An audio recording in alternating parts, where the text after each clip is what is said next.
We're doing additional transferable skills that researchers actually need in addition to their competence and knowledge in their field. And that's, so this course we've done presentation skills because it's all about getting information across, right?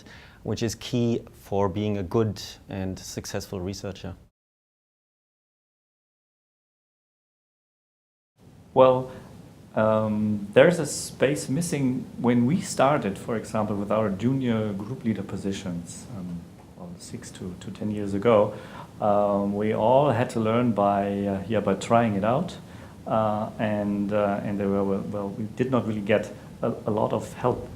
So we were trying to find good courses to learn how to manage, how to plan, how to deal with the people, how to deal with the conflicts, and so on.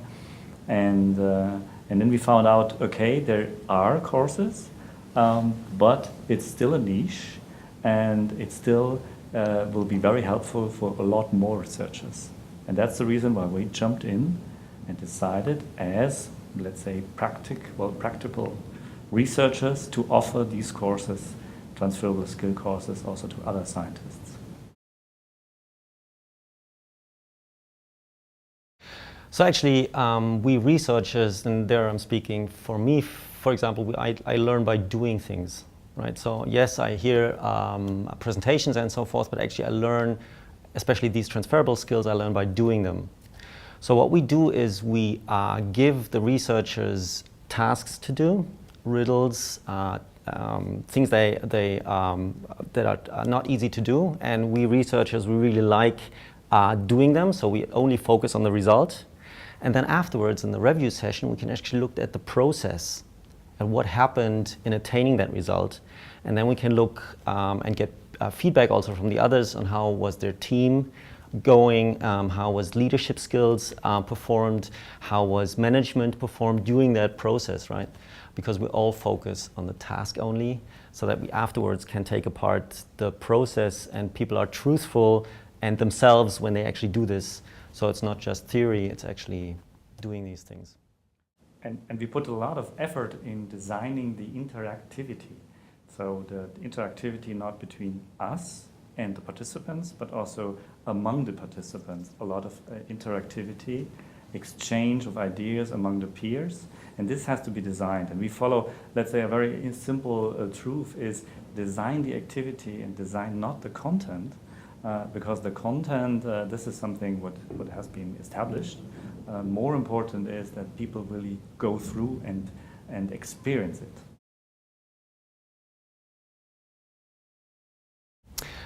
So I think one of the major advantages that we have is that we're actually scientists, right? So we're coming from the field.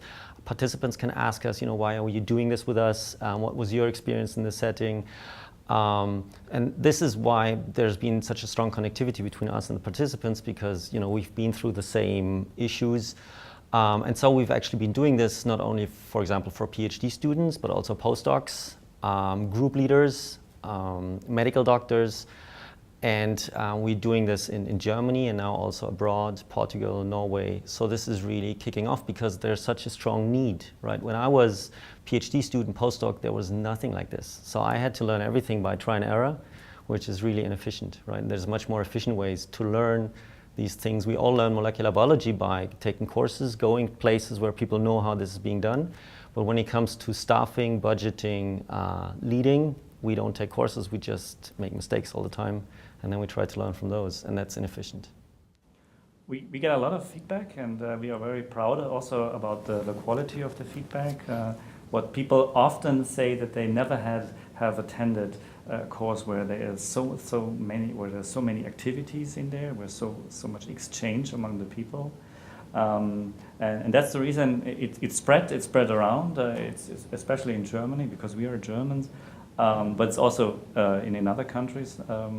And especially in Germans, our, let's say, main clients are the big research organizations, like Helmholtz Society and also Max Planck Society, and also a lot of universities who want to deliver new programs for their graduate students and their postdocs.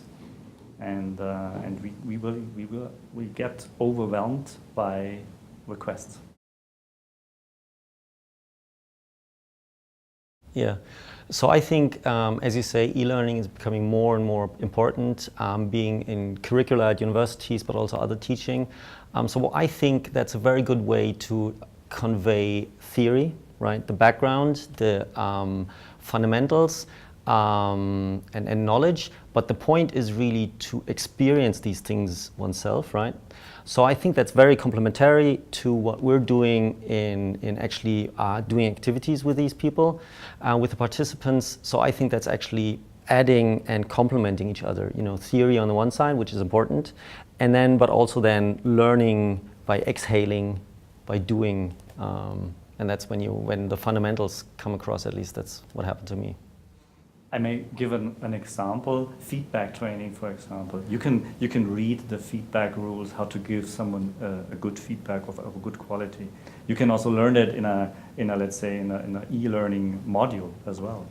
But you have to go through it. You have to see what kind of body language is important. What is your receiver? How he or she is taking that, and you are then reaching a level which is then on the emotional level, and this needs physical presence. You can actually find us by just Googling "scientists need more." And the way we usually do these courses is that coordinators organize these courses for participants of their institute, so local.